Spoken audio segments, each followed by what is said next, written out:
Good morning, it's Thursday the 5th of February and this is Morning Report. I'm Grace McIntosh and here's what's on the way. For students, they'll be able to apply to the University of Greenwich or the University of Kent, and they will study at whichever university they apply to. They will graduate from that university and they'll be an alumni of that university. We'll be finding out more about the country's first ever super university as the universities of Greenwich and Kent get the go-ahead to join forces. The night I had my great moment. There was a national strike of TV technicians and nobody saw it. Your biggest moment in your life? Yeah, nobody saw it. Well, we've managed to find that tape. No, we ain't. Just kidding. The voice of snooker, John Virgo, died yesterday at the age of 79. Known for his legendary one-liners and witty anecdotes, he'll be remembered as one of the sport's greats. We'll be paying tribute by taking a closer look at his life and career later in the show. I'm Matthew Dudley, and why do many of us bury our heads in the sand when it comes to energy bills, even when we know there's money to be saved? That's the question I'll be asking an energy expert from Uswitch. And what about the weather this morning? How's it looking across the UK? Well, Brolly's at the ready as rain will be moving northwards through the day, turning heavy in places and again possible snow across North Wales, the Pennines and Scottish mountains. Also very windy in the north. A mild day elsewhere with average temperatures, highs of 10 degrees Celsius for those in the south, colder in the north as to be expected with highs of 7 degrees Celsius there. So whether you're just getting out of bed, having your morning brew or you're already on the move, this is Morning Report. Right, let's get started. All that to come, but first let's check in with the morning headlines. In the newsroom is Frankie. The Prime Minister is under pressure over his appointment of Lord Peter Mandelson to the role of ambassador to Washington. Last night, MPs voted to approve the release of documents relating to the appointment. Chris Ward MP spoke in the Commons. The lies, venality and treachery of Mandelson shame this House. And I, the Prime Minister, and I know honourable members all around me, have nothing but contempt for the way he acted and lied to the British people.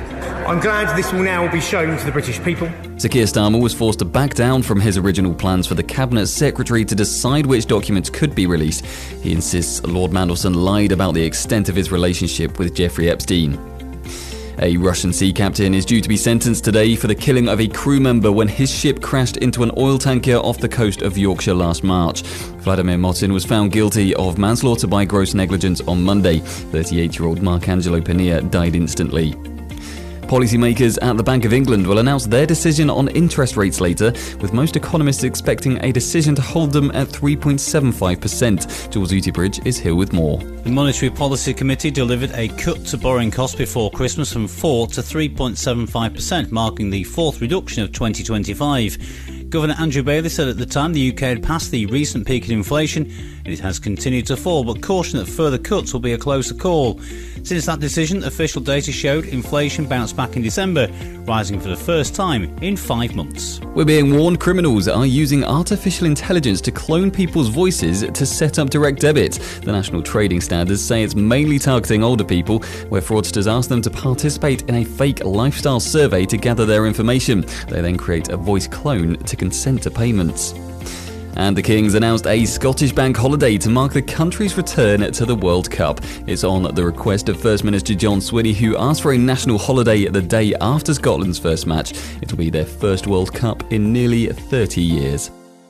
Thanks, Frankie. Right, let's take a look at what's grabbing the headlines this morning. Well, it's a split, with some opting to go in on the PM's handling of the Mandelson scandal, while others are paying tribute to the late, great John Virgo. Let's start with The Times. They're reporting that the Prime Minister is fighting for his future as the backlash over the Peter Mandelson scandal grows. Elsewhere, the iPaper claims Sir Keir Starmer has been left isolated and on the ropes as he loses the confidence of a number of Labour MPs. A strong headline from The Guardian on this. They've gone with "It's over for Starmer," say Labour MPs amid fury over Mandelson, while others have actually chosen to focus on the so-called betrayal by his former deputy, Angela Rayner, who put herself at the head of a backbench rebellion, which actually pushed the government to then make yet another U-turn, but this time on the release of the documents related to Lord Mandelson's appointment.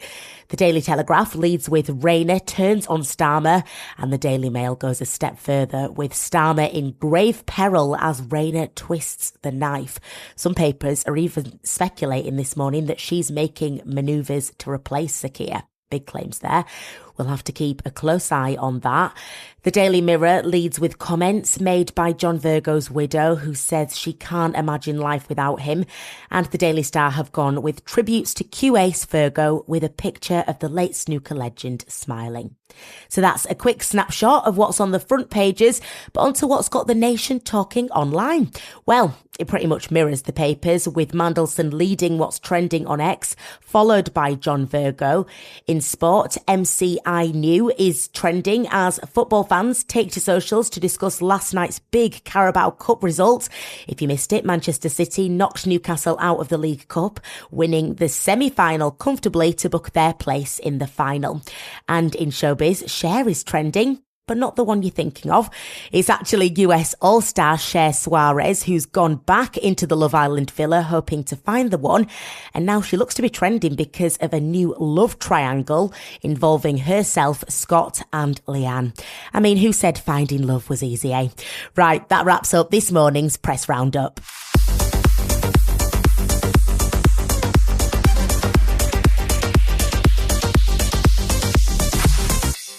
Now, in the words of the Spice Girls, two become one, as the universities of Greenwich and Kent are officially joining forces. They've received the go-ahead to merge and become the UK's first so-called super university. It sounds like something out of a comic book. Dave Cronin has been taking a closer look at the merger. From August 2026, they'll form one university group, potentially called the London and South East University Group. They haven't confirmed the name just yet, and when they do join together, they'll become the third largest higher education institution in the country, after the Open University and University College London. So what happens if you're currently studying there? Well, the unis say students won't see day-to-day changes. They'll still apply to and graduate from the university they choose.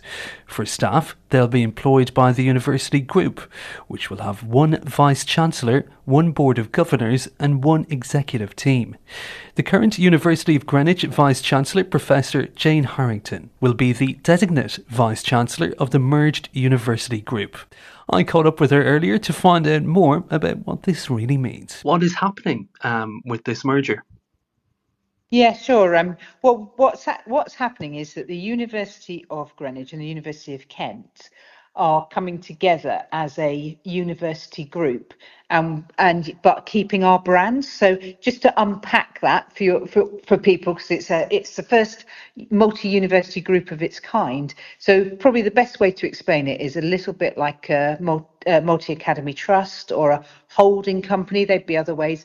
So we'll have a university group, and all staff will be basically employed by the university group. But for students, they'll be able to apply to the University of Greenwich or the University of Kent, and they will study at whichever university they apply to. They will graduate from that university, and they'll be an alumni of that university. So it's a very unique model, and we're really excited about it because it stretches from southeast London, looking into London, right across if you think about it, right across the Thames, right down to Medway, and then on out to Canterbury and Kent. So it gives us that whole opportunity to think about what should our offering for young people be in the regions that we serve in a way that we've never been able to do before. So for us, it's a really exciting opportunity to bring us together, to actually enable us to really operate as effectively and efficiently as possible, but within that to be able to grow and develop our offering for the regions. Yes, so quite a big catchment area then. What are, in your opinion, the benefits of this merger? I think there's massive benefits, actually. I think first of all, I mean, it's probably important to say actually that the two universities have worked together now for over 20 years, so we know each other pretty well. We share the campus at Medway. We have fantastic relationships, but the opportunities for us is to really step back and be able to say, what strategically should our offer be to young people across the whole region? And that is obviously Canterbury is a huge offering. We have Medway, which is an offering. We've got Greenwich, which is an offering, and we also have important campus in Eltham as well in southeast London. So it enables us to do that. Still to come on Morning Report. Where's the cue ball going? Where's the cue ball going? Oh. We take a look at the life and legacy of snooker legend John Virgo following his death at the age of 79. If you bought a home on a holiday park in the UK, what you thought you were getting may not be what you ended up with. From unexpected site fee increases, running costs, a huge depreciation in value, many owners feel they've been missold. If you think this might be you, holidayparkadvicecentre.co.uk could help you receive the compensation you're entitled to. Text JUSTICE to 78900 to find out more. That's JUSTICE to 78900. Visit fairgold.co.uk or text YES to 80800, free of charge from any UK mobile. If you're just joining us, you're listening to Morning Report with me, Grace McIntosh. Now, I've got a question for you. Do you ever think you could save on your energy bills, but you keep putting off switching? Well, if you do, you're not alone, because more than 1 in 3 households are actually avoiding switching energy tariffs, mainly because they worry about making the wrong decision. That's even though nearly 3 in 10 believe savings may be available. Matthew Dudley has been finding out why. I totally get this, and to be honest, I'm one of them. I get analysis paralysis when I've got to make big decisions and spend so much time worrying about it that I end up not doing anything at all. When it comes to switching bills, it can also be quite confusing, and constant bad news making it harder to know whether changing tariffs would actually make me better off. If this is what holds you back from doing anything at all as well, don't worry, let's get some expert insight. I caught up with Natalie Matthey. She's an energy expert at Uswitch, and I asked her why so many people fear switching energy bills. So you've mentioned the news headlines, but why is there so much fear for people when it comes to switching their bills? So I think it comes down to a matter of, is it the right time to switch? Ever since the energy crisis, there's been a lot of volatility in the energy market. There's been a lot of headlines about energy price changes. And so I think people are more concerned than ever before about committing and sort of signing up to a fixed tariff for fear that perhaps they might end up paying more than if they waited a few months. What can people use to gain a bit of confidence when they're looking into this sort of thing? So one of the main bits of advice that we like to offer at Uswitch is a reminder that the process of comparing deals is very quick and painless. It takes a matter of minutes. You just simply need to enter your postcode and your address. You don't even need to go and necessarily dig up how much energy you use each year, because all of that tends to be automated these days. So it's really quick and easy to run a comparison, and then you get a personalized set of results of all the energy deals that are available and that Uswitch can help you switch to. There's no commitment. So running a comparison is free, it's easy. If you do then decide to actually complete the switch, again, that's a matter of filling out a few more details. Your new supplier deals with everything with your old supplier, and you should move over within 4 days. So it's a very quick and painless process. Okay, and what sort of advice would you give to those people who are contemplating switching, but they're not ready to take the plunge yet? So one thing that came out of our research is that only 1 in 4 people are confident that they know the difference between a standard or a default tariff and a fixed tariff. So our main advice would be, if you've been with your supplier for quite a long time and you don't remember having signed up to a new deal with them, you're most likely on their standard or default tariff.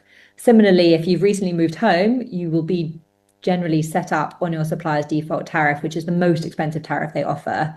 So it's absolutely a good time to look at fixing your deal.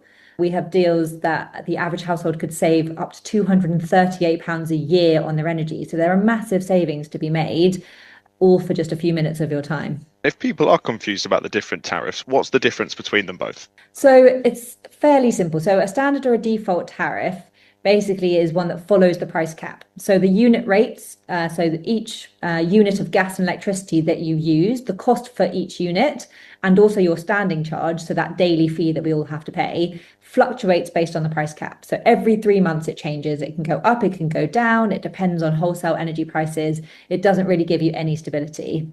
Whereas a fixed tariff is you committing to a deal where your unit rate, so the amount you pay for each unit of gas and electricity, and your standing charge is fixed for the whole length of the contract.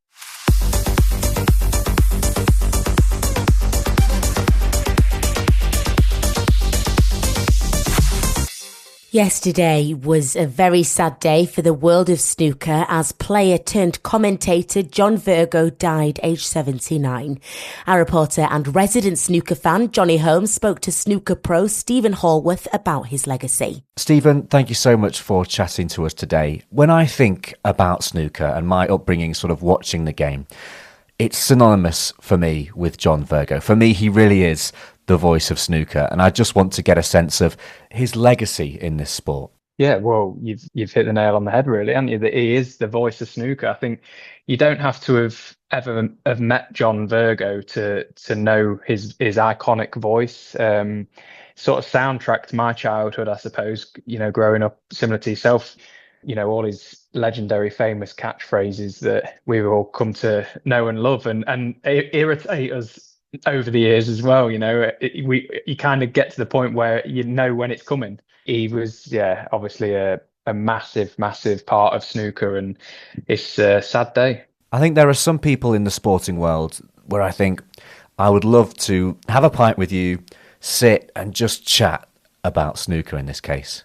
And John was definitely one of those people. Yeah, and I know Ken Doherty really well, and I work alongside Ken countless times in the past few years. And Ken is a character very similar to John Virgo, and actually John and Ken were very, very close. So, you know, it's a good idea as what John Virgo would be like. You know, as you say, countless times I've seen on social media Ken and John, you know, away on holiday playing golf and, you know, going out for food, having beers, and, you know, all the things that they should be doing, you know, enjoying his life. And it's just he came across as an unbelievable person, really. And the fact that he was still involved with snooker and still going about the exhibition circuit, still pretty much in the last couple of weeks, I've seen videos of him, you know, traveling around the UK and doing these tours. You know, that's just a credit to the person that he was. Yeah, and it really took me by surprise when I heard the news, because I was watching the Masters coverage the other week, and John Virgo was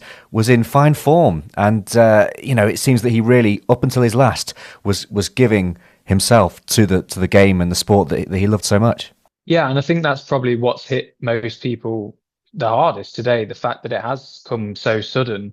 You know, obviously I wouldn't have been in the know anyway, but whether or not his family knew that maybe it was coming, but certainly the majority of the snooker scene didn't, and it came to a big shock this morning. But I'm led to believe that he passed away with his family in Spain, so you know, at least he had obviously his loved ones around him, and probably in a place that he loved as well. Which is, of course, fantastic to hear. And I suppose to tie this all together, how will John Virgo be remembered? Where's the cue ball going? Where's that cue ball going? I tell you what, every time I go for a game of pool or a game of snooker with my mates, anytime that cue ball's going anywhere near any of those pockets, you better believe one of us is shouting that iconic line. Well, are you even playing pool or snooker if you don't say that? That's what I'd ask you. You've got to say it. It's like an unwritten law of the game. I've heard people say that you pass away twice. Once when you actually do, and once when you are forgotten or someone says your name for the last time. All those iconic quotes, that incredible voice, John Virgo, he's going to be remembered, isn't he? He will never be forgotten. No chance, no. And you know, clips for years to come on all the most legendary and famous snooker moments, John will have voiced them. So, you know, his voice and legacy will live on forever. And, you know, I've got a lot to thank John for, really, even though we never got the chance to work together, because I've learned from people that learned from John, and I've worked alongside John. So, you know, indirectly, it's sort of been passed down the line, if you like. And, you know, I think probably cadence would be the word best used to describe John Virgo, his sort of rhythm and style that he had in the commentary box. That I don't think that will ever be sort of recreated. It's about other people trying to find their own way, because John's legacy will sort of stand true to who he was as a person, and obviously a massive snooker lover. Thanks so much for that, Johnny. Right, that's all from your Thursday morning report. I'm Grace McIntosh, and thank you for starting your day with us. After this morning show, I'm actually sat with a new thing on my to-do list, which is must look at switching energy provider. Well, now you know how I'll be spending the rest of my Thursday. However you're spending yours, have a great one, and we'll be back with more tomorrow.